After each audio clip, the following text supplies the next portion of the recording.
The verdict is in the Misty Stoddard trial. The jury finds Misty guilty of murdering her 11-year-old autistic stepdaughter, Melissa.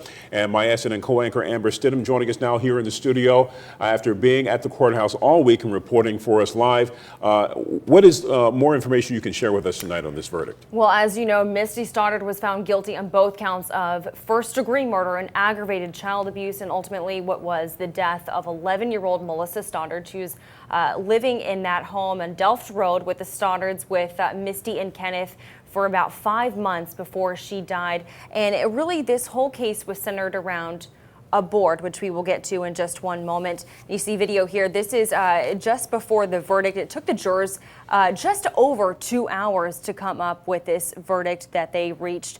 Again, guilty, and that first-degree murder charge that she was found guilty of, that does carry a life sentence. Let's go ahead and listen to that courtroom.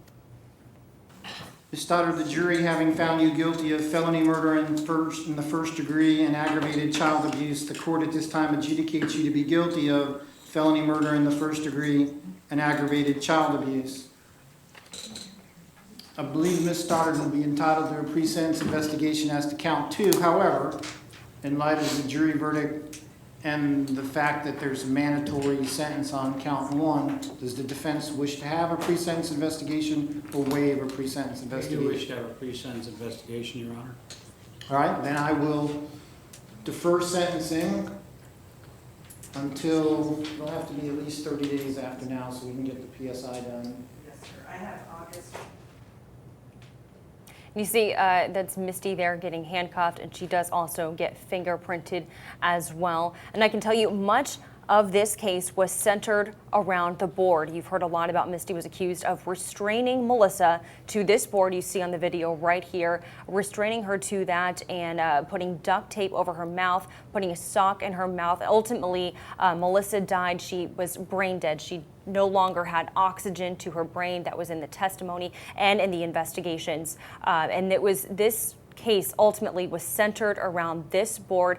And for much of the testimony, you heard 4.5 days of testimony from the state. That board was sitting right in front of the jurors, so that had to have had a lasting effect, you would think, in their minds. Now let's go ahead and hear from Melissa's own mother, Misty Stoddard. She did testify on earlier this week in the trial. Obviously a very emotional testimony. This is her 11-year-old daughter that we are talking about, who passed away in December of 2012, but she seems to be happy with this verdict. How are you feeling after this? I'm just happy with the outcome of the verdict, that's all. Very happy that my daughter was seen as a person and not as this crazy kid. How hard was this for you, having to come face to face with this woman? It was very difficult, but I'm just happy with the outcome. Thank you. A bit of closure, you would think, for Misty Stoddard. Now, throughout the case, the defense has said that it was, in fact, Kenneth Stoddard who made the board. Kenneth, it was shown in video that he was the one who bought the board. And ultimately, the defense had their case centered around that it was Kenneth Stoddard who ultimately restrained her and killed her on that night.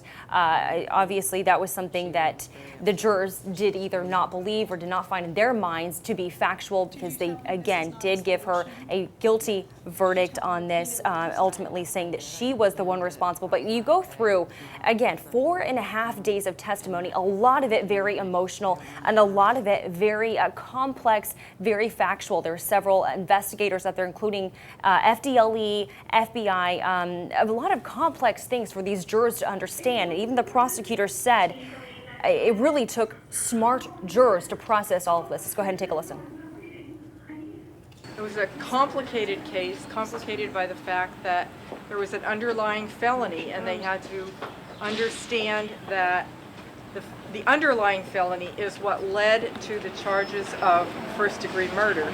They put that all together. They listened to all the intense testimony. Some of it was very heart-wrenching, obviously, from the defendant's son, and they listened to the very complex testimony from Dr. Vega and Dr. Smith, and from the FBI analyst, the DNA analyst, and they put it all together in exactly the way the judge told them to do, which was base your decision on the facts and the evidence and follow the law. And I'm very pleased. Mike, I can tell you, I was in that courtroom or listening to this trial throughout every moment of it, and I can tell you there was a lot of complex information and testimony to understand. So there was a lot there as far as evidence that was gone through. Well, despite the complexity of it, they only deliberated for a couple of hours. And I will say, I think many of us that were sitting here really watching this trial moment by moment thought it would be a bit longer. Now, you do recall the jury had come in, had a question for the judge, ended up not needing extra testimony or hearing from a previous the son who had testified earlier, and not needing a transcript from him, but ultimately just over just over 2 hours on that. So. All right, Amber, there is a whole lot more that we will be saying on this as we go throughout the evening. Yes, and there is more to be said. Obviously, this is not done. She has her sentencing August 14th, and then Kenneth Stoddard will face trial in August as well. All right, Amber, we're going to check back with you later. Thank you.